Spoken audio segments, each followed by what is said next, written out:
وعلى آله وصحبه. الحمدللہ رب العالمین والصلاة والسلام علی سید الانبیاء والمرسلین. اللہم صلی علی سیدنا و مولانا محمد وعلی آلہ واصحابہ وبارک وسلم وصلی علیہ. دنیا کے تمام دیکھنے والوں کو، تمام چاہنے والوں کو، تمام پیار کرنے والوں کو، اور جہاں جہاں تک اس وقت میری آواز کو سنا اور مجھے دیکھا جا رہا ہے، جنید اقبال کی جانب سے انتہائی محبت کے ساتھ السلام علیکم. ایک بار پھر ناظرین، آپ کو پر نور صبح میں صبح نور کے ساتھ میں دل کی گہرائیوں سے خوش آمدید کہتا ہوں. اور آئیے بلا توقف چلتے ہیں حضرت ابو انیس محمد برکت علی علیہ رحمہ کی تالیف اسماء النبی کریم صلی اللہ علیہ وآلہ وسلم سے رسول اللہ صلی اللہ علیہ وآلہ وسلم کا ایک اسم مبارک پڑھنے اور سننے کی سعادت حاصل کرتے ہیں. سیدنا البر صلی اللہ علیہ وآلہ وسلم، ہمارے سردار سراپا نیکی، درود و سلام بھیجے اللہ آپ صلی اللہ علیہ وآلہ وسلم پر، آپ صلی اللہ علیہ وآلہ وسلم کی آل پاک پر اور صحابہ کرام رضوان اللہ تعالیٰ علیہم اجمعین پر. حضرت سلمان فارسی رضی اللہ تعالیٰ عنہ بیان کرتے ہیں کہ رسول اللہ صلی اللہ علیہ وآلہ وسلم شعبان کے آخری دن خطبہ مبارک ارشاد فرمایا کہ اے لوگوں، تمہارے پاس ایک عظیم اور مبارک مہینہ آ پہنچا ہے. اس مہینے میں ایک ایسی رات ہے جو 1000 مہینوں سے بہتر ہے. اللہ تعالیٰ نے اس مہینے میں روزے کو فرض کر دیا ہے اور اس کی راتوں میں قیام کو نفل قرار دیا ہے. پہلے تو ناظرین، میں جہاں جہاں چاند ہو چکا رمضان کا، یعنی سعودی عرب اور جن ممالک میں ہو چکا، بدل کی گہرائیوں سے اپنی جانب سے 92 کی جانب سے اپنے تمام مہمانان کی جانب سے رمضان کی آمد کی وہاں مبارکباد پیش کرتا ہوں. اور انشاءاللہ امید ہے کہ آج انشاءاللہ پاکستان میں بھی چاند ہو جائے. بات یہ ہے کہ اب بلا تمثیل عرض کر رہا ہوں ناظرین، جب کوئی مہمان ہمارے گھر پہ آتا ہے نا، تو ہم مہمان کے کیلیبر اور اس کے اسٹیٹس کے اعتبار سے اہتمام کرتے ہیں. یعنی میزبان کرتا یہ ہے کہ مہمان کا جیسا کیلیبر ہو، جیسا مقام ہو، جیسا مرتبہ ہو، اسی اعتبار سے اس کے پروٹوکول کو مد نظر رکھتے ہوئے وہ اپنے گھر میں میزبانی کے فرائض انجام دیتا ہے، تاکہ آنے والا مہمان اپنے مراتب کے اعتبار سے میزبانی کو محسوس کرے اور پھر جب جائے تو خوش ہو کر جائے. یہ ایک دنیاوی بات ہے ناظرین. لیکن بات وہ ہے کہ جب مہمان اللہ کی طرف سے بھیجا گیا ہو، یعنی جو ماہ غفران ہو، جو ماہ رحمان ہو، جو ماہ رمضان ہو، جو ماہ رحمت ہو، جو ماہ مغفرت ہو اور جو ماہ نجات ہو، تو پھر اس کا کیا ہی کہنا ناظرین کہ حضور نبی کریم صلی اللہ علیہ وآلہ وسلم اس مبارک مہینے کو خوش آمدید کہہ کر اس کا استقبال فرمایا کرتے تھے. اور صحابہ کرام رضوان اللہ تعالیٰ علیہم اجمعین سے سوالیہ انداز میں 3 بار دریافت کرتے کہ کون تمہارا استقبال کر رہا ہے اور تم کس کا استقبال کر رہے ہو. حضرت عمر بن خطاب رضی اللہ تعالیٰ عنہ نے عرض کیا کہ یا رسول اللہ صلی اللہ علیہ وآلہ وسلم، کیا کوئی وحی اترنے والی ہے؟ فرمایا نہیں. پھر عرض کیا کہ کسی دشمن سے جنگ ہونے والی ہے؟ حضور نبی کریم صلی اللہ علیہ وآلہ وسلم نے فرمایا کہ نہیں. عرض کیا پھر کیا بات ہے؟ آپ صلی اللہ علیہ وآلہ وسلم نے فرمایا کہ بے شک اللہ تعالیٰ ماہ رمضان کی پہلی رات ہی تمام اہل قبلہ کو بخش دیتا ہے. ناظرین کرام، کسی کتاب کو سمجھنا ہونا تو پہلے اس کا مقدمہ پڑھا جاتا ہے، اس کا دیباچہ پڑھا جاتا ہے. رمضان کو اگر سمجھنا ہے تو ظاہر قرآن کی آیات تو جا بجا موجود ہیں، لیکن ایک خطبہ بڑا کمال ہے. آئیے ذرا اس خطبے کی جانب چلتے ہیں. اور جس نے اس خطبے کو سمجھ لیا ناظرین، اس نے پھر رمضان کو سمجھ لیا، اور جس نے رمضان کو سمجھ لیا ناظرین، پھر میں دعوے سے یہ بات عرض کر رہا ہوں کہ انشاءاللہ وہ اللہ کی رحمت سے بہت کچھ پائے گا اور مغفرت کے اور بخشش کے پروانے لے کے جائے گا. کہ حضرت سلمان فارسی رضی اللہ تعالیٰ عنہ بیان کرتے ہیں کہ شعبان کی آخری تاریخ کو رسول اللہ صلی اللہ علیہ وآلہ وسلم نے ہمیں ایک خطبہ دیا اور اس میں فرمایا، اور کیا فرمایا ناظرین، ایک جملے کو دل کی سماعتوں سے سنیے گا کہ اے لوگو، تم پر ایک عظمت اور برکت والا مہینہ سایہ فگن ہو رہا ہے. اس مہینے میں ایک رات ہے جو شب قدر ہے، جو 1000 مہینوں سے بہتر ہے. اس مہینے کے روزے اللہ تبارک و تعالیٰ نے فرض کیے ہیں اور اس کی راتوں میں قیام کو غیر فرض یعنی سنت کیا ہے. جو شخص اس مبارک مہینے میں اللہ کی رضا اور اس کے قرب حاصل کرنے کے لیے کوئی غیر فرض عبادت کرے گا تو اس کا ثواب دوسرے زمانے کے فرض نیکی کے برابر ملے گا، اور اس مہینے میں فرض نیکی کا ثواب دوسرے زمانے کے 70 فرضوں کے برابر ملے گا. یہ صبر کا مہینہ ہے اور صبر کا بدلہ جنت ہے. یہ ہمدردی اور غمخواری کا مہینہ ہے، اور یہی وہ مہینہ ہے جس میں مومن بندوں کے رزق میں اضافہ کر دیا جاتا ہے. سنتے جائیے صاحب، جس نے اس مہینے میں کسی روزے دار کو اللہ کی رضا اور ثواب حاصل کرنے کے لیے افطار کرایا تو یہ اس کے لیے گناہوں کی مغفرت اور دوزخ کی آگ سے آزادی کا ذریعہ ہوگا، اور اس کو روزے دار کے برابر ثواب دیا جائے گا بغیر اس کے کہ روزے دار کے ثواب میں کمی کی جائے. آپ صلی اللہ علیہ وآلہ وسلم سے عرض کیا گیا کہ یا رسول اللہ صلی اللہ علیہ وآلہ وسلم ہم میں سے ہر ایک تو افطار کرانے کا سامان مہیا نہیں کرتا، یعنی اس کے پاس موجود نہیں ہوتا، تو غریب لوگ اس عظیم ثواب سے محروم رہیں گے۔ آپ صلی اللہ علیہ وآلہ وسلم چونکہ رحمت اللہ عالمین ہے، آپ نے فرمایا کہ اللہ تعالیٰ یہ ثواب اس شخص کو بھی دے گا جو ایک کھجور یا دودھ کی تھوڑی سی لسی یا صرف پانی کے ایک گھونٹ پر کسی کو افطار کرا دے، یعنی روزہ افطار کرا دے۔ اس کے بعد آپ صلی اللہ علیہ وآلہ وسلم نے فرمایا کہ اس مبارک مہینے کا پہلا حصہ رحمت ہے، درمیانی حصہ مغفرت ہے، اور آخری حصہ دوزخ کی آگ سے آزادی ہے۔ جو آدمی اس مہینے میں اپنے غلام و خادم کا کام کم کر دے گا، یعنی اس میں کمی کر دے گا، تو اللہ تبارک و تعالیٰ اس کی مغفرت فرما دے گا اور اس کو دوزخ سے رہائی اور آزادی دے دے گا۔ اور اس مہینے میں 4 چیزوں کی کثرت کرو، بڑا کیٹیگوریکل میرے سرکار نے فرمایا کہ 4 چیزوں کی کثرت رکھا کرو، جن میں 2 چیزیں ایسی ہیں جن کے ذریعے سے تم اپنے رب کو راضی کر سکتے ہو، اور 2 چیزیں ایسی ہیں جن سے تم کبھی بے نیاز نہیں ہو سکتے۔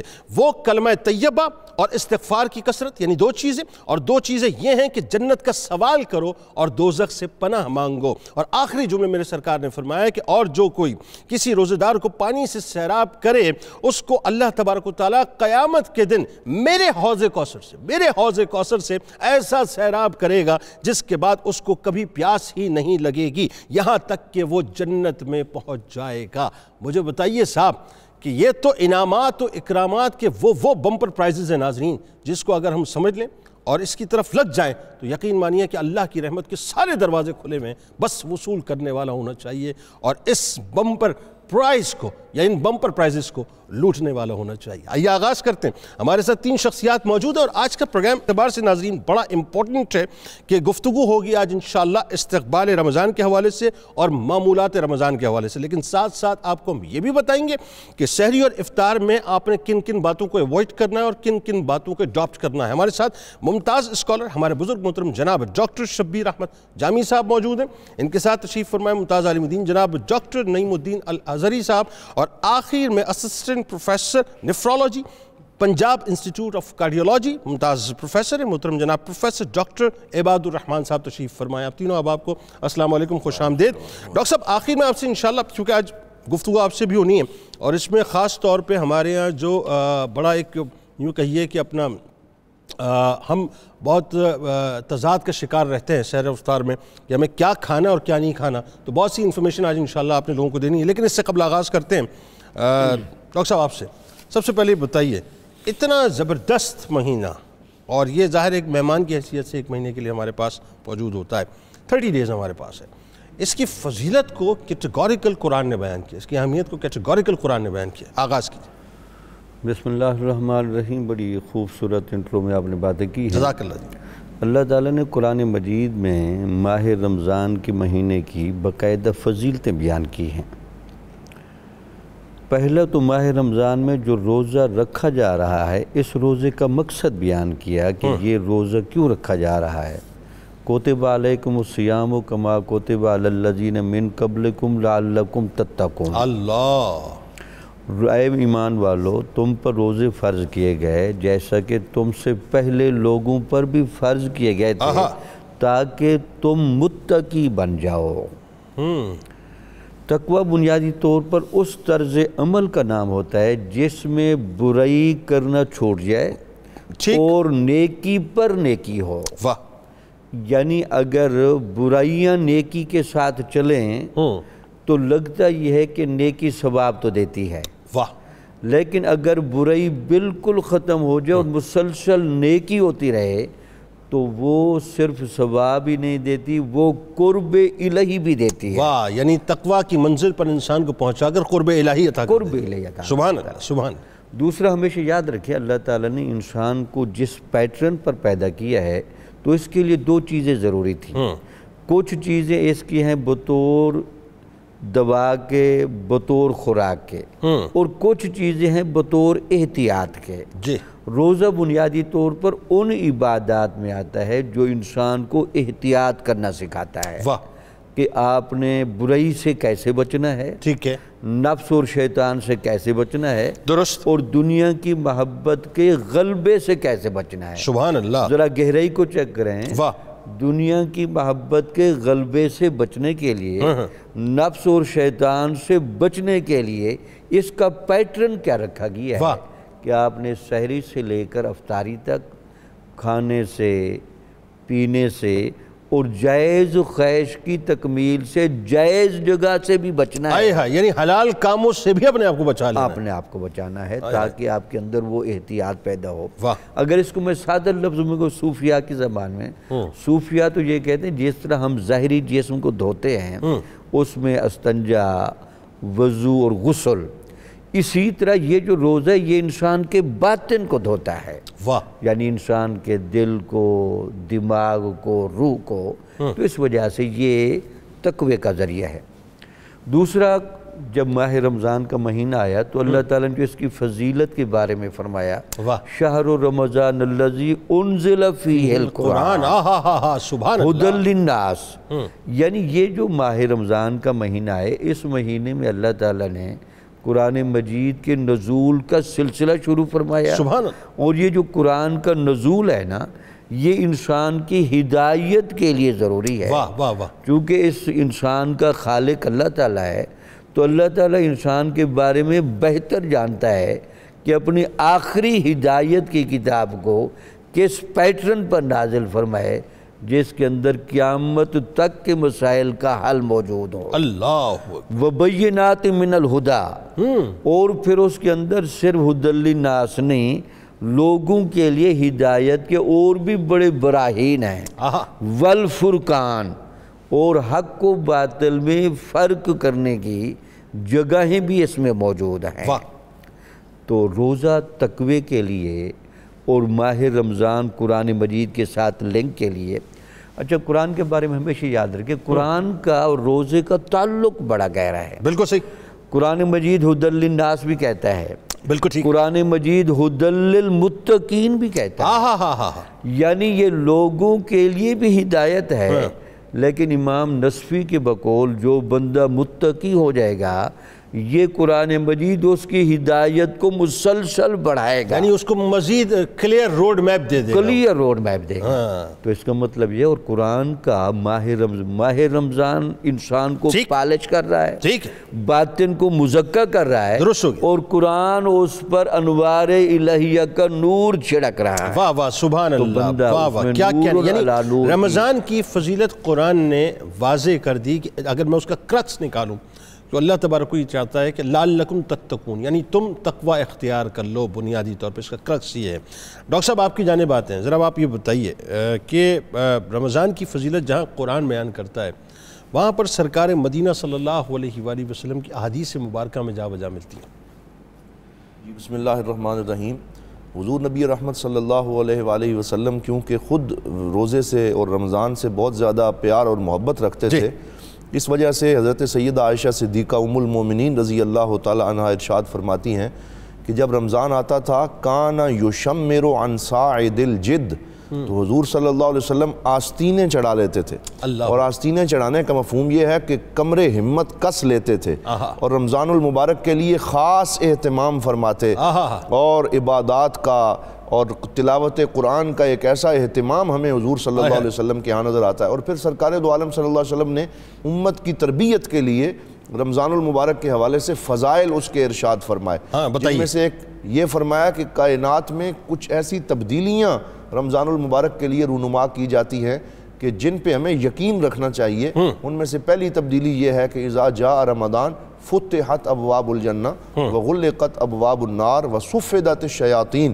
فرمایا جب رمضان آتا ہے اور جو ہی رمضان المبارک کی پہلی شام طلوع ہوتی ہے اور چاند نظر آتا ہے، پھر کائنات پہلے جیسی کائنات نہیں رہتی، بلکہ جنت کے دروازے کھول دیے جاتے ہیں اور ٹھنڈی ہوائیں آنا شروع ہو جاتی ہیں، سبحان اللہ، اور جہنم کے دروازے بند کر دیے جاتے ہیں اور شیطانوں کو جکڑ دیا جاتا ہے۔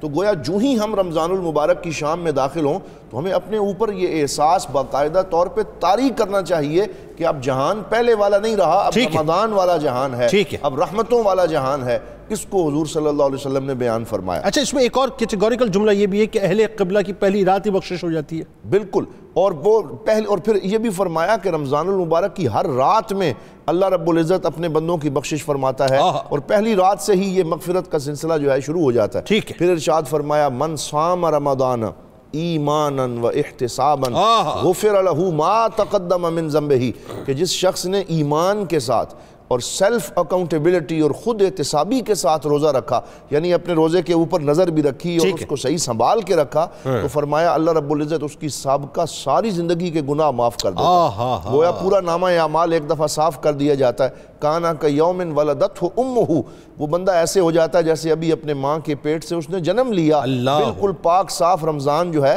یہ سیلف پیوریفیکیشن کے عمل سے انسان کو گزارتے ہوئے اس کا تزکیہ کرتا ہے، اس کے باطن کی طہارت کرتا ہے، اور اس کے ساتھ ساتھ اس کے دیگر بہت سے فوائد و ثمرات ہیں۔ اچھا، روزے کو شفاعت کا ذریعہ بتایا، رمضان کو شفاعت کا ذریعہ بھی بتایا۔ جی بالکل، روزہ جو ہے یہ قیامت کے دن حضور صلی اللہ علیہ وسلم نے فرمایا، اور جیسا کہ ابھی ڈاکٹر صاحب فرما رہے تھے کہ رمضان اور قرآن کا چولی دامن کا ساتھ ہے، اور اس کا ایک خاص آپس میں اسے لازم و ملزوم کر دیا۔ اور قرآن حکیم رمضان کے اندر ہی نازل ہوا، یہ دونوں رمضان بھی اور قرآن بھی قیامت کے دن یشفعان للعبد، یہ دونوں اللہ تعالیٰ کی بارگاہ میں ان کو ایک خوبصورت شکل دی جائے گی، اور یہ حاضر ہو کر کہیں گے یا اللہ جب تیرا یہ مہمان رمضان آتا تھا تو یہ بندہ بڑا اہتمام کرتا تھا، بڑی عبادت کرتا تھا، اس لیے رمضان اور قرآن کی شفاعت کو قبول کیا جائے گا۔ یعنی رمضان اور روزہ جو یہ عرض کرے گا اللہ میں نے اس کو کھانے پینے سے محفوظ رکھا، آج تو میری شفاعت اس کے حق میں قبول۔ اور اس میں پھر حضور صلی اللہ علیہ وسلم قرآن کہے گا کہ میں راتوں کو جگاتا تھا، یہ میری تلاوت کرتا تھا۔ بالکل، اور حضور صلی اللہ علیہ وسلم نے پھر یہ ارشاد فرمایا کہ راغم انف عبد،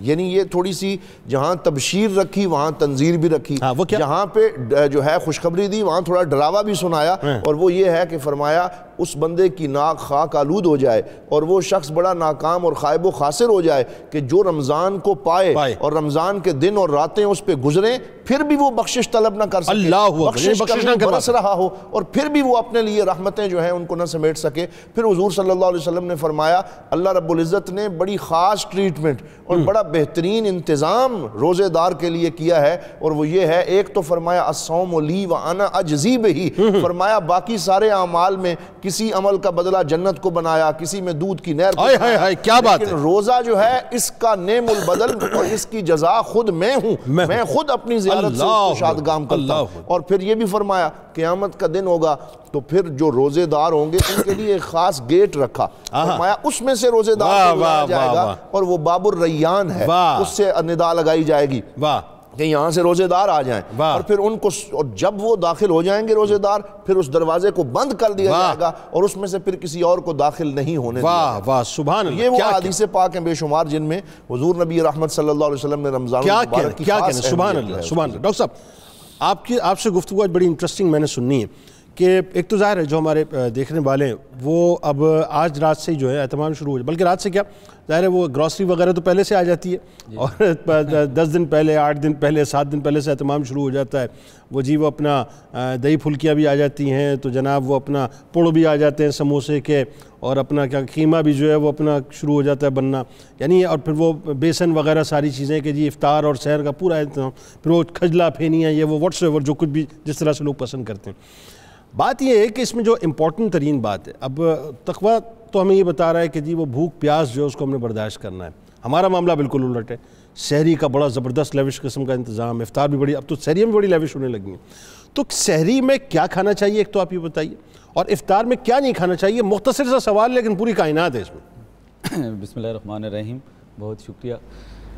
جیسے دوست احباب نے فرمایا روزے کی فضیلت، تو سائنسی ریسرچ کے مطابق جو فاسٹ ہے روزہ وہ صحت کی، جسمانی صحت اور نشو و نما کے لیے بہت ضروری ہے، اور جب ہمیں اللہ تعالیٰ نے موقع دیا ہے اور ہم یہ روزہ رکھتے ہیں تو اس میں جو کھانے پینے کی جو ہدایات ہیں ان کا بہت عمل دخل ہے۔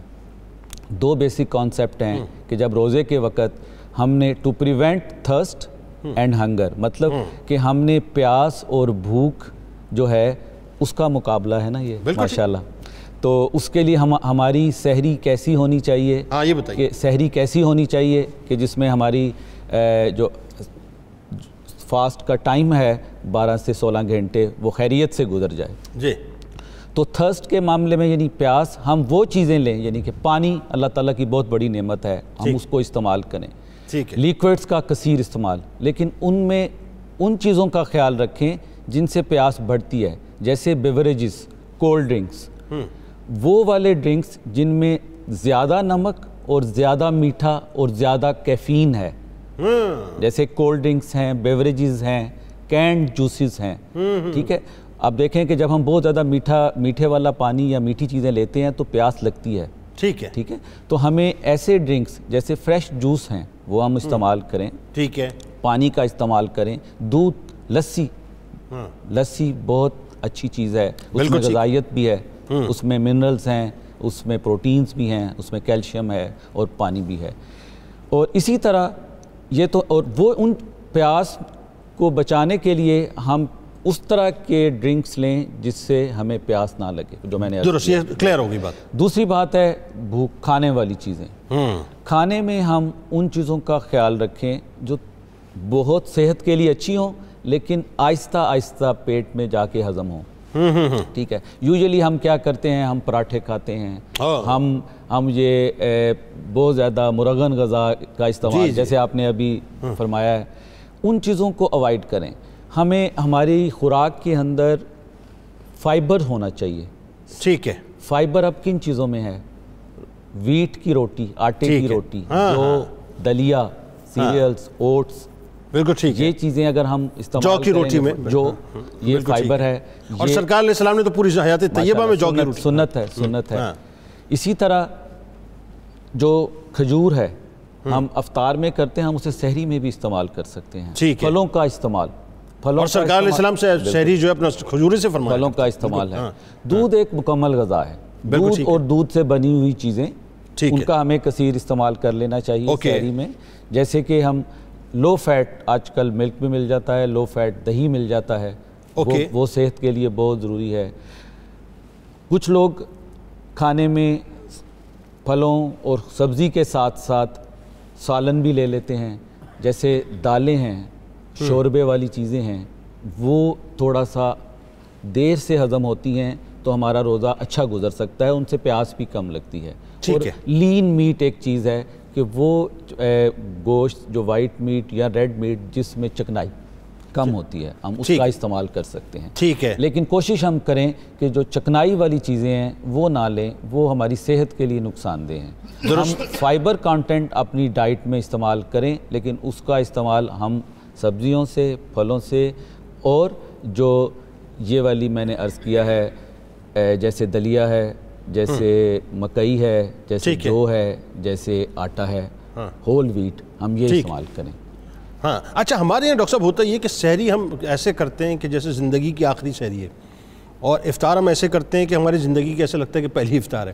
تو اب ذرا سا یہ بتائیے کہ سحری میں جتنا آخری وقت تک ہم کھاتے رہتے ہیں کہ وہ آخری نوالا یعنی ابھی اللہ اکبر ہو رہا ہوتا ہے، یہ بھی میں ذرا ڈاکٹر صاحب سے پوچھوں گا صاحب کہ ہمارا کیا طریقہ ہے کہ اس پہ کیا ہمارا روزہ ہو جاتا ہے لیکن آخری وقت تک ہم نوالا کھا رہے ہوتے ہیں، تو یہ ہمیں کتنی دیر پہلے سحری چھوڑ دینی چاہیے؟ اور پھر افطار کے بارے میں بتائیے کہ افطار میں ہمیں کیا نہیں کھانا چاہیے؟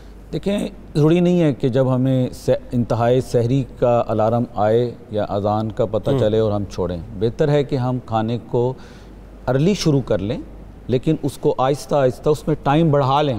جیسے 15 سے 20 منٹ میں اگر ایک سحری ہم نے آخری 10 منٹ میں کی ہے تو ہم اس کا ڈیوریشن بڑھائیں اور وہ اس کو 30 منٹس میں پرولانگ کر لیں، لیکن اس کو انتہائی سحر سے 5-10 منٹ پہلے ختم کر لینا چاہیے تاکہ ہم اچھے طریقے سے اپنی صفائی کر سکیں، وضو کر سکیں اور اپنے آپ کو نماز کے لیے تیار کر سکیں. آخری وقت تک ہم گھٹا گھٹ پانی پی رہے ہوتے ہیں، آخری وقت 2-2 3-3 گلاس، کوئی فائدہ نہیں، وہ صرف ذہنی تسلی ہے. وہ ذہنی تسلی ہے، اس کا کوئی فائدہ نہیں. ویسے بھی یہ ہے کہ خوراک کے، چاہے وہ روزہ ہے چاہے کوئی بھی کھانا ہے، ہم کھانے میں جو لیکوڈز ہیں، جو مائع چیزیں ہیں، انہیں ارلی کھائیں، کھانے کے آخر میں نہ لیں، کھانے کے پہلے یا کھانے کے درمیان لیں، اس کے اینڈ میں نہ لیں. وہ نفسیاتی مسئلہ ہے نا کہ پیاس جو لگے گی اس سے ختم ہو جائے گی. اچھا مختصراً آپ افطار کا بتا دیجئے تاکہ وقفے پہ ہم نے جانا ہے کہ افطار میں ہمیں کیا نہیں کھانا چاہیے. دیکھیں، افطار میں وہی بات ہے کہ انسان نے روزہ افطار کرنا ہے اور اس وقت یقیناً اللہ کی بے شمار نعمتیں ہمارے سامنے ہوتی ہیں اور انسان سوچ رہا ہوتا ہے کہ سب میں ایک ہی دفعہ میں لے لوں کھا لوں. اچھا کچھ تو سامنے ہوتی ہے, کچھ ہم خود سامنے لاتے ہیں. لیکن یہ چیزوں کا ہمیں جو چیزیں سحری میں ہیں وہی افطاری میں ہیں. بالکل سمپل رہیں. میں تو یہ آپ کو مشورہ دوں گا ہم اپنے روزے داران کو کہ وہ جیسے ہم روٹین میں گھر کا کھانا کھاتے ہیں, کھجور, پانی یا کسی بھی مشروب سے روزہ افطار کر کے کھانا کھائیں. سمپل جو ہم روٹین میں ہمارا لنچ میں ہمارے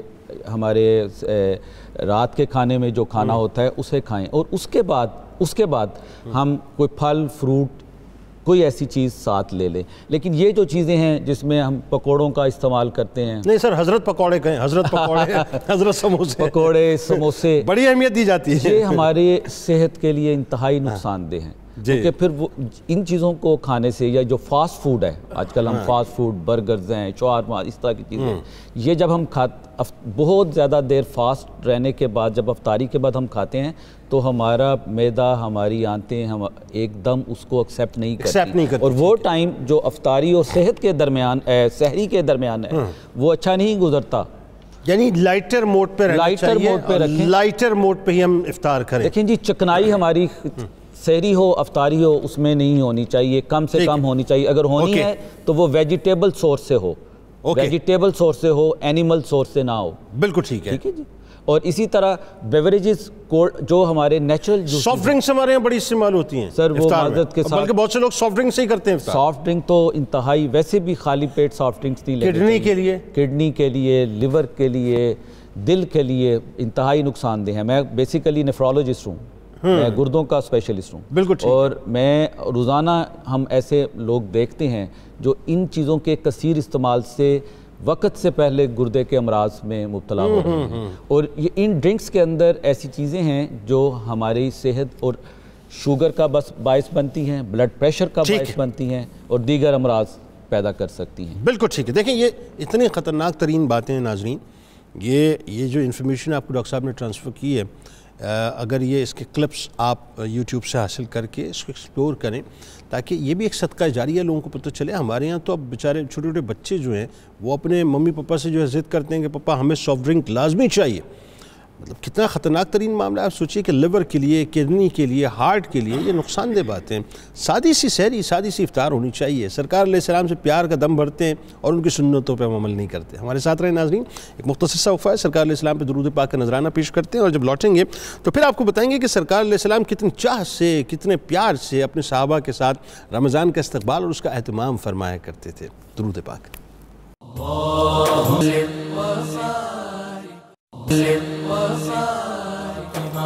وسيدتنا زينب وسيدنا حسن. ایک بار پھر ناظرین میں آپ کو خوش آمدید کہتا ہوں, اور ماہ غفران, ماہ رحمان, ماہ رمضان رحمتوں, مغفرتوں اور نجات کے پروانوں کے ساتھ بس سب آنا ہی چاہتا ہے ناظرین. اس کا استقبال کرنا ہے ہمیں, اس سے پیار کرنا ہے, اس سے محبت کرنی ہے, اور دیوانگی کی حد تک پیار کرنا ہے, اور پکار کے کہنا ہے کہ مرحبا صد مرحبا, پھر آمد رمضان ہے, کھل اٹھے مرجھائے دل, تازہ ہوا ایمان ہے.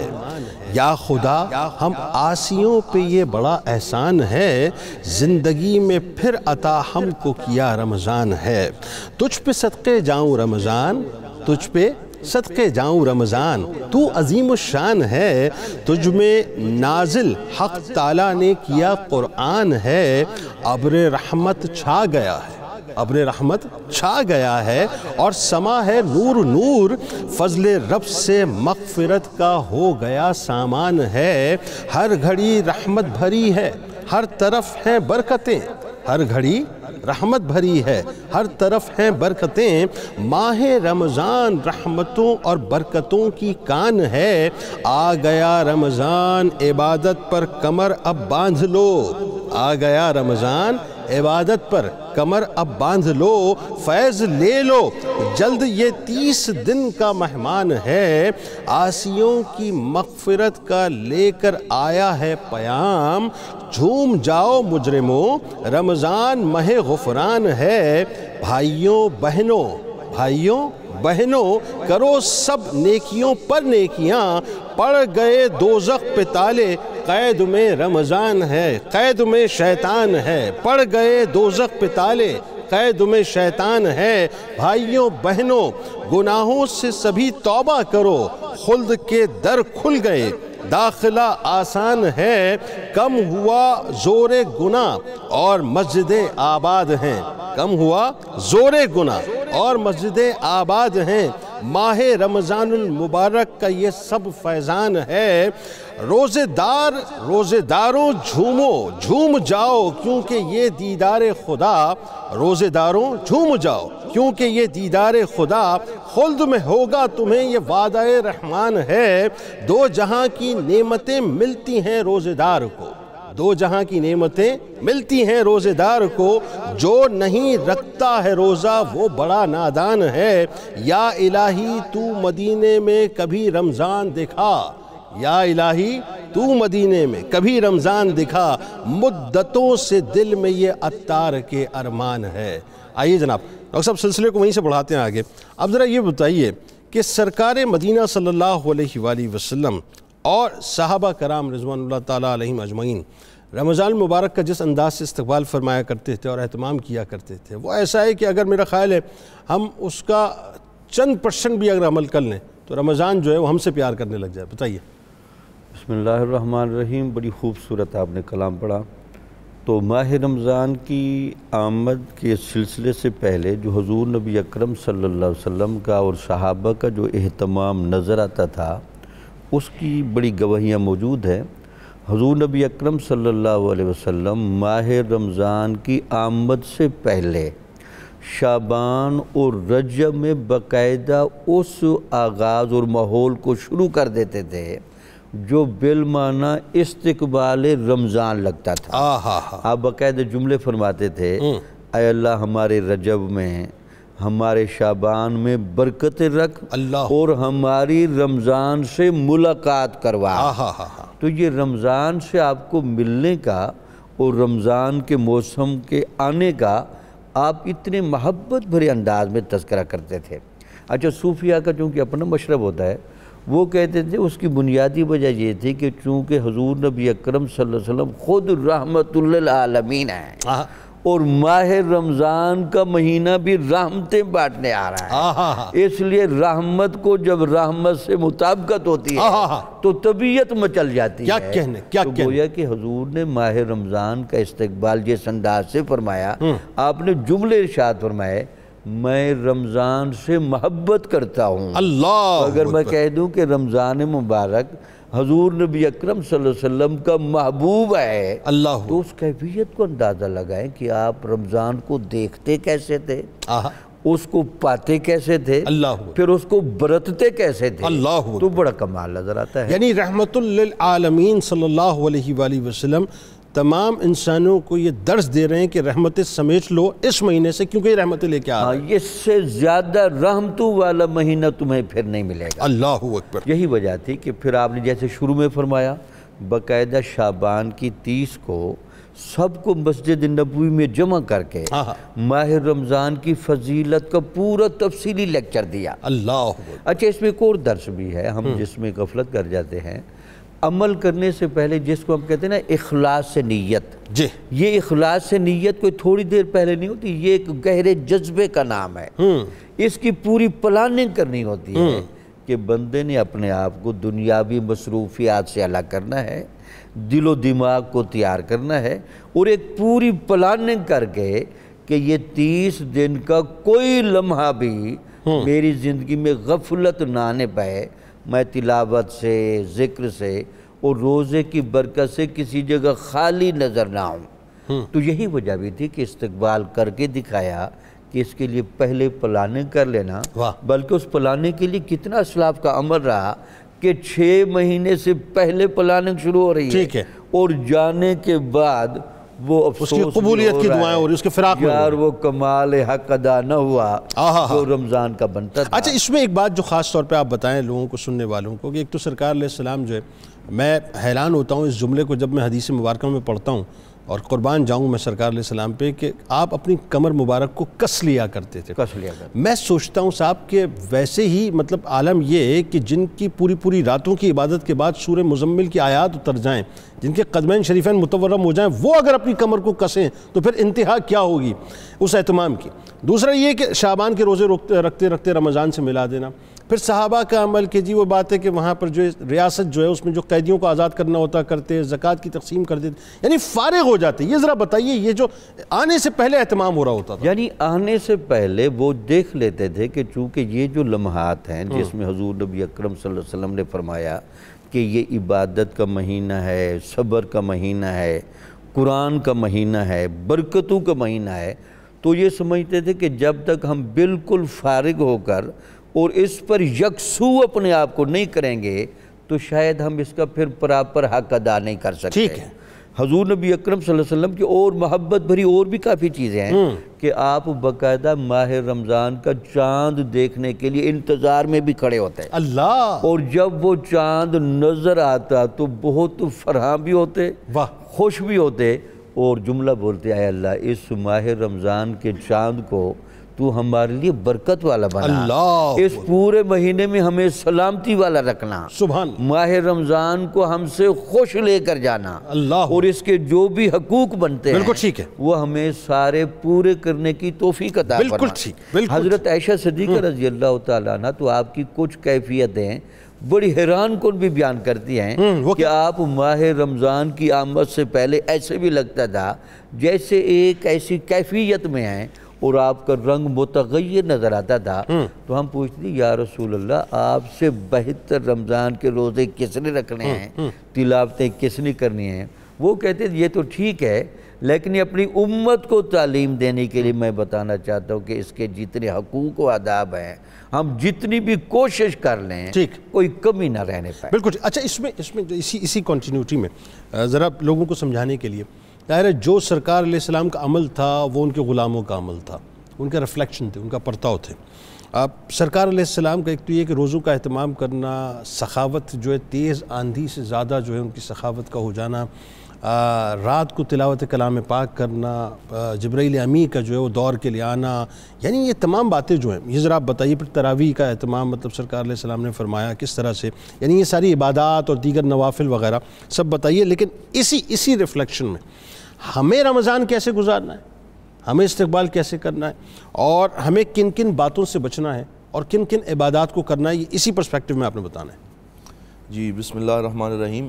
جو جنید صاحب جیسا کہ ابھی بتایا گیا حضور نبی رحمت صلی اللہ علیہ وسلم رات کو خاص طور پہ قرآن کی تلاوت کا اہتمام فرمایا کرتے تھے. حضرت سیدنا حذیفہ بن یمان حضور صلی اللہ علیہ وسلم کے رازدار بھی ہیں, پیارے صحابی بھی ہیں, وہ فرماتے ہیں مجھے رمضان کی کچھ راتیں اپنے پاک نبی صلی اللہ علیہ وسلم کے ساتھ گزارنے کا موقع ملا تو وہاں میں نے دیکھا کہ حضور نبی رحمت صلی اللہ علیہ وسلم نے 2 رکعت نماز نفل ادا کی اور اس میں پہلی رکعت میں سورہ بقرہ پوری پڑھی جو 2.5 سپاروں پہ محیط ہے, پھر سورہ آل عمران پڑھی, پھر دوسری رکعت کے اندر سورۃ النساء پڑھی اور اس خشوع و خضوع کے ساتھ پڑھی کہ جو آیات ثواب والی تھیں وہاں پہ خوشی کے ساتھ اللہ تعالیٰ سے طلب کیا, اور جہاں پہ کوئی ایسی آیات آئیں جن میں ڈراوا تھا اور ڈر سنایا گیا تھا وہاں حضور صلی اللہ علیہ وسلم روئے اور آپ کی داڑھی مبارک آنسوؤں سے تر ہو گئی.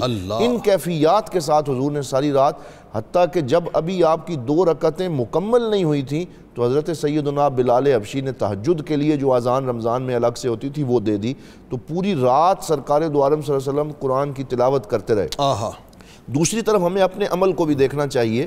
ہمارے ہاں رمضان المبارک کو اتنا ایزی لے لیا گیا ہے کہ یہ تو سونے کا مہینہ ہے, یہ تو کھانے کا مہینہ ہے, یا یہ تو صرف ٹیلی ویژن دیکھنے کا مہینہ ہے, معذاللہ انٹرٹینمنٹ کا مہینہ فیسٹیوٹی بنا دیا ہے. اب تو لوگ رمضان کو ایک فیسٹیوٹی بنا دیا, باہر نکل جاتے ہیں اور پکنک منانا, ان کی پوری راتوں میں فٹ بال کھیلنا, کرکٹ کے میچ منعقد کرنا. ہم نے تو پورے کا تاش کھیلنا, پوری پیراڈائم شفٹ ہے, ہم تو کسی اور طرف امت کو لے کے جا رہے ہیں.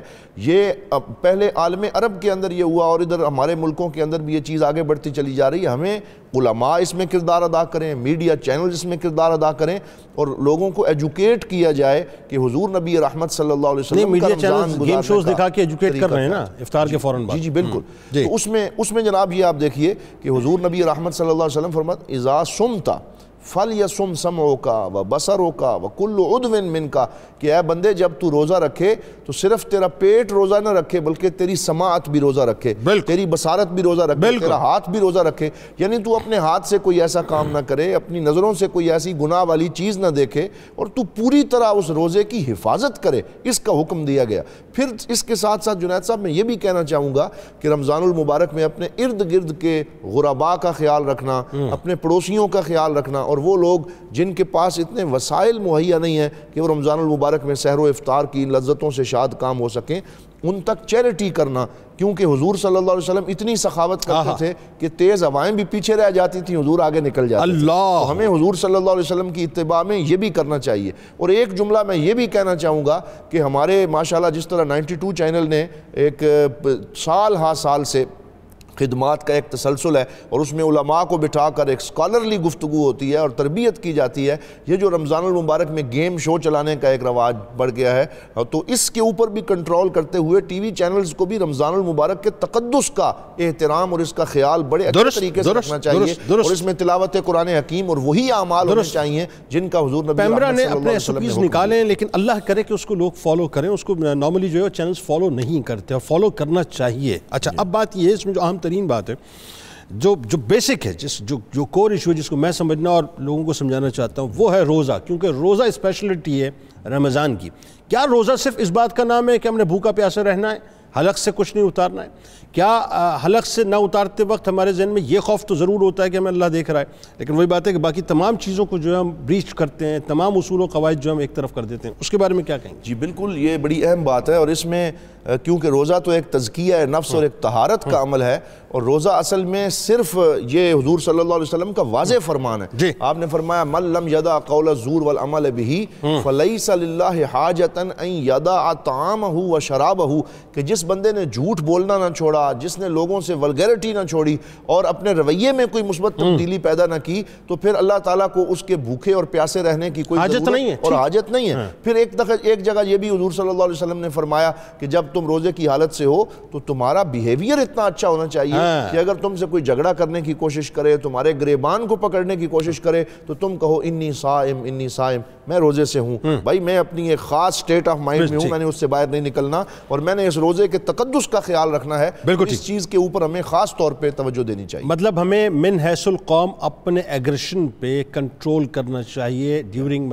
فاسٹنگ، یہ بنیادی بات ہے۔ آخر میں ڈاکٹر صاحب، ابھی ایگریشن کی چونکہ بات آ گئی، تو ایگریشن میں جب ایگریشن بڑھتا ہے، جب غصہ بڑھتا ہے، جب سگنلز کے اوپر جو ہم ایک دوسرے سے آگے بڑھنے کے لیے لڑ رہے ہوتے ہیں، گالی گلوچ کر رہے ہوتے ہیں، ایکسیڈنٹلی جو ہے وہ گاڑیاں ٹکرا جاتی ہیں، یا کراس کرتے ہوئے کچھ ہو جاتا ہے، یا کوئی کام صحیح نہیں ہوا، سب آرڈینیٹ نے نہیں کیا، تو کوئی شوگر کا مریض ہے، اس کا شوگر لیول فوراً ہائی ہو جاتا ہے، بلڈ پریشر کا مریض ہے، بلڈ پریشر فوراً ہائی شوٹ کر جاتا ہے۔ اچھا، اب بات یہ ہے کہ ایک تو یہ کہ وہ انہوں نے بتایا کہ ہمیں اپنے غصے پہ ظاہر ہے کنٹرول کرنا چاہیے، لیکن اس کا جو غذائی پہلو ہے وہ ذرا آپ بتائیے وہ کیا ہے، کہ جہاں دیگر بیماریاں، مثال کے طور پر شوگر ہے، بلڈ پریشر ہے، کڈنی کا، کیونکہ آپ نیفرولوجی سے آپ کا تعلق ہے، تو ظاہر ہے اس میں آپ بتائیے کہ کیسے کنٹرول کریں دیگر بیماریوں کی صورت میں، ہمیں کرنا کیا چاہیے کہ تاکہ ہمارا روزہ متاثر نہ ہو؟ جنید صاحب، اٹس اے $1 ملین کویسچن، بہت امپارٹنٹ ہے۔ بینگ اے فزیشین، آج کل یہ کویسچن رمضان کیونکہ قریب ہے، ہر مسلمان چاہے وہ مریض ہے یا بیمار ہے یا نہیں ہے، اس کا خواہش ہے کہ وہ روزہ رکھے۔ تو جو لوگ ان بیماریوں میں مبتلا ہیں، جیسے sugar, diabetes, high blood pressure, گردے، دل، جگر کے امراض، وہ رمضان سے پہلے اپنے معالج کے پاس جائیں۔ ٹھیک ہے، معالج کے پاس جا کے اپنا ڈیٹیل چیک اپ کروائیں، اور ان سے یہ مشورہ کریں اور اجازت لیں کہ وہ روزہ رکھ سکتے ہیں یا نہیں رکھ سکتے۔ پہلی بات تو اگر تو معالج اجازت دیتا ہے کہ ان کی جو بیماری ہے اس سٹیج پہ ہے، شوگر، بلڈ پریشر یا گردوں کا یا دل کا مرض، کہ وہ روزہ رکھ سکتے ہیں، تو پھر وہ ان کی ادویات کا پراپر ایڈوائس لیں اور ان کو مرتب کریں، ترتیب دیں، اور اس کے ساتھ ساتھ ان کو غذائی طور پہ بھی مشورہ دیں۔ ٹھیک ہے، جیسے کہ آپ نے شوگر کا نام لیا، ہمارے بہت زیادہ لوگ، سب سے زیادہ اگر ہم کہیں کہ 5 یا 6 لوگ اکٹھے بیٹھے ہیں، ان میں سے ایک بندہ ضرور شوگر کا مریض ہے، ٹھیک ہے، اسی طرح ہائی بلڈ پریشر ہے اور اسی طرح دیگر امراض بھی ہیں۔ تو شوگر کا مریض اگر روزہ رکھنا چاہتا ہے تو وہ دوائیوں کا ایڈجسٹمنٹ اپنے معالج سے کروائے کہ سحری کے وقت اور افطار کے وقت۔ اور دوسرا غذا میں یہی ہے کہ شوگر کے مریض کو یہ ڈر ہوگا کہ اس کی شوگر لو نہ ہو جائے جی، تو وہ بہت زیادہ میٹھا کھائے گا، لیکن وہ بہت زیادہ میٹھا ہم ایک دم ایڈوائس نہیں کرتے۔ تھوڑی دیر کے لیے تو شوگر کو وہ کنٹرول کرے گا، لیکن اس کے دیگر مضر اثرات بہت زیادہ ہیں، سائیڈ ایفیکٹ شروع ہو جائیں گے، سائیڈ ایفیکٹ شروع ہو جاتے ہیں۔ تو کیا کرنا چاہیے کہ وہ سسٹین کرے، کیونکہ ظاہر ہے نارملی 16-17 گھنٹے کا روزہ ہوتا ہے، 16-17 گھنٹے کا روزہ ہے، تو اس میں دودھ ایک ایسی مکمل غذا ہے۔ سحری میں ہم لو فیٹ ملک استعمال کر سکتے ہیں، ملک شیک استعمال کر سکتے ہیں جس میں میٹھا کم ہو۔ جیسے میں نے پہلے بھی عرض کیا ہے کہ دو چیزوں کا ہم نے خیال رکھنا ہے کہ میٹھا ہم کم استعمال کریں تاکہ ہمیں پیاس کا احساس نہ ہو، ٹھیک ہے، اور دوسرا ہم خوراک ایسی کھائیں جو صحت مند بھی ہو لیکن آہستہ آہستہ ہضم ہو، ٹھیک ہے، اس سے شوگر لیولز بھی بہتر ہوں۔ تو اس کے لیے میں پھر یہ کہوں گا کہ ہم فائبر ڈائٹ لیں۔ فائبر ڈائٹ ہمارے دلیا، ہول ویٹ جو کہ گندم کی چھان بورے والی روٹی ہے، اس کے ساتھ اسی کے ساتھ یہ جو مکئی، یہ ہم روٹی کو استعمال کر سکتے ہیں، لیکن اس میں چکنائی نہ لگائیں، گھی، آئل یا پراٹھے استعمال نہ کریں۔ اگر جو کا استعمال بڑھا دیں تو شوگر پھر کہتے ہیں کنٹرول رہ سکتی ہے، شوگر کنٹرول رہ سکتی ہے، اور یہ سنت رسول صلی اللہ علیہ وسلم، کتنی بڑی حکمت ہے، آپ دیکھیں 1450 برس بعد آج ہمیں پتہ چل رہا ہے۔ اور ہم اکثر میں یہ کہوں گا یہ جیسے شیکس ہیں، جیسے ہم کھجور کا استعمال سحری میں، کھجور کا استعمال ہم سحری میں کر سکتے ہیں۔ ہم وہ والے ڈرنکس جیسے یہ جو سافٹ ڈرنکس ہیں ان کا استعمال نہ کریں، بالکل ٹھیک ہو، یہ بات تو پھلوں کا استعمال کریں، سبزی کا استعمال کریں، اور جو فائبر ہماری بہت زیادہ فروٹس کے اندر ہے، ہماری سبزیوں کے اندر ہے، سیلڈز ہیں، کوکمبر بہت اچھی چیز ہے۔ شوگر کے حوالے سے تو یہ بات ہوگی۔ اچھا، بلڈ پریشر اور اس کا بلڈ پریشر جو ہے، بلڈ پریشر کا مریض اگر روزہ رکھنا چاہتا ہے تو اسے 2-3 چیزوں کا خیال رکھنا ہے۔ مختصراً بتا دیں۔ مختصراً یہ ہے کہ ہمیں لو سالٹ، کم نمک کا استعمال کرنا ہے کسی بھی چیز میں، چاہے وہ ڈائریکٹ چاہے وہ کسی مشروب میں ہے، چاہے وہ کسی خوراک میں ہے۔ لیکن کچھ اور منرلز ہیں جیسے کہ پوٹاشیم ہے، کیلشیم ہے، میگنیشیم ہے، یہ ہماری غذا میں بہتر ہونا چاہیے ہائی بلڈ پریشر کے مریض کو، کیونکہ وہ نیچرلی کنٹرول کرتے ہیں بلڈ پریشر کو۔ اب وہ کیا چیزیں ہیں؟ اس میں ہمارے پھل ہیں، اس میں کیلا ہے، اس میں کھجور ہے، اس میں سبزیاں ہیں جو، اور اس کے علاوہ وہ والی خوراک جو ہم چکنائی جو ہم استعمال کرتے ہیں ایکسٹرا، وہ ہم نے وہ استعمال کرنی ہے جو ہمیں پودوں سے ملے، جیسے کینولا آئل ہے، اولیو آئل ہے، اس طرح کی چیزیں ہم استعمال کریں۔ وقت کم ہو گیا کڈنی پیشنٹس کے لیے، اور ڈی ہائیڈریشن جو ہو جاتی ہے، گرمی چونکہ بہت زیادہ ہے، 2 جملوں میں بتا دیجیے بس۔ دیکھیں جی، گردے کے امراض بے انتہا ہیں، اور ان میں امراض کی سٹیجز ہیں، اگر جس کو ہم کرونک کڈنی فیلئر کہتے ہیں، اس کی 5 سٹیجز ہیں۔ اگر مریض ایڈوانس 4تھی یا 5ویں سٹیج پہ ہے تو ہم اسے کہتے ہیں کہ عالم سے مشورہ کر کے آپ روزے کو قضا کر لیں۔ لیکن وہ لوگ جن کو گردے کی پتھریاں ہوتی ہیں ان کو ہم یہ کہتے ہیں کہ وہ پانی کا کثیر استعمال کریں، اور یہی ڈی ہائیڈریشن سے بچنے کے لیے، یہی ڈی ہائیڈریشن سے بچتا ہے۔ بالکل ٹھیک، بالکل ٹھیک، بہت شکریہ آپ تینوں، آپ نے ہمیں جوائن کیا۔ کتاب الشفا کی جانب چلتے ہیں اور دل کے درد کا علاج آپ کو بتلاتے ہیں روحانی طور پہ، کہ اگر کسی شخص کے دل میں درد ہو تو سورہ الم نشرہ اول و آخر درود پاک کے ساتھ 3 بار پڑھ کر سینے پر دم کر لے، انشاءاللہ دل کا درد ختم ہو جائے گا۔ حضرت ذوالنون مصری رحمۃ اللہ علیہ کا کمال قول مبارک ہے کہ اللہ تبارک و تعالیٰ سے محبت کے دعوے دار کی پہچان یہ ہے کہ وہ حبیب خدا صلی اللہ علیہ وآلہ وسلم کے اسوہ حسنہ کو اپناتا ہے، اور آپ صلی اللہ علیہ وآلہ وسلم کے فرامین مبارکہ سے مکمل رہنمائی حاصل کرتے ہوئے آپ صلی اللہ علیہ وآلہ وسلم کی سنت پر عمل کرتا ہے۔ ٹویٹر پہ ہمیں ضرور فالو کیجیے گا، فیس بک پیج کو لائک کیجیے گا، یوٹیوب سبسکرائب کر کے بیل آئیکن کو ضرور کلک کیجیے گا۔ آپ وہاں موجود ہیں، ہم یہاں موجود ہیں، مل کے نعرہ لگائیں گے، لیکن تجدید عہد وفا، لا یؤمن احدکم حتی اکون احب الیہ من والدہ وولدہ والناس اجمعین۔ اللہ تعالیٰ آپ کا، ہمارا، ہم سب کا، پاکستان کا اور امت مسلمہ کا حامی و ناصر ہو، آمین۔ پاکستان کا مطلب کیا؟ لا الہ الا اللہ محمد رسول اللہ صلی اللہ علیہ وسلم۔